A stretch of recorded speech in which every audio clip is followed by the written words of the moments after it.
Magandang araw! Panibagong paglalakbay na naman mula sa kaba ng kwento ng bayan ko ang pagsasaluhan natin ngayon. Ako, si Ate Donna, ang maghahatid sa inyo ng isang kwento ng kapupulutan ng aral. Ang kwentong maririnig ninyo ngayon ay tungkol sa isang batang babae na nagngangalang Maya, na ang laging sagot sa kanyang mga magulang ay, "Mamaya na!" Tara, halika't makinig! Si Maya. Mamaya na! Ang batang si Maya, tuwing gigising ay tanghali na. Kapag tinatawag ni Ina, Mamaya na! ang tuwinang sagot niya. Nanghilamos ka na ba, Maya? Tanong ni Ina. Mamaya na, Ina! Ako'y nanonood pa! Naiinis pang wika ni Maya. Naghugas ka na ba ng pinagkainan, Maya? Tanong naman ni Ama. Mamaya na, Ama! Ako'y naglalaro pa! Sagot niya kay Ama. Maya, nagwalis ka na ba sa sala? Tanong muli ni Ina. Mamaya na, Ina!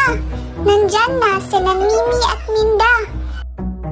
Itong batang si Maya, tuwing uutusan, laging sagot ay, Mamaya na! at walang gawain siyang nasisimulan o natatapos sa tuwina. Minsan, isang umaga, pagising ni Maya, Himala! Walang utos o tanong sina Ina at Ama. pagtataka niya. Kaya, paglabas ng silid, Ina, may almusal na po? Wala pa, Maya. Mamaya na ako magluluto at ako'y nagwawalis pa. Ama, nandyan na po si Minda at kami maglalaro na. Mamaya ka na maglaro, Maya. At ako'y may kukumpunihin pa. sagot ng kanyang ama kay Maya. Pagsapit ng tanghali, itong si Maya ay talagang gutom na. Kaya muli niyang tinanong si Ina.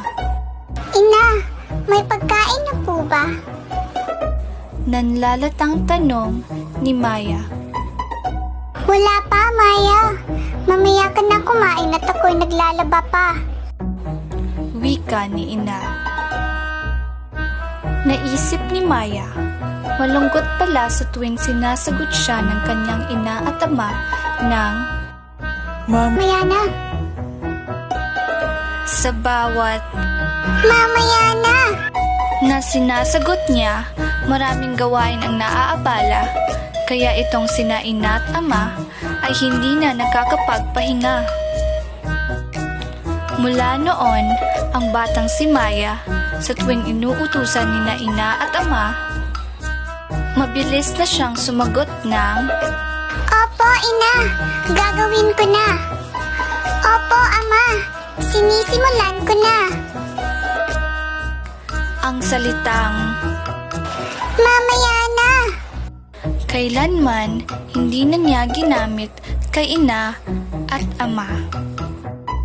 At dyan nagtatapos ang ating kwento.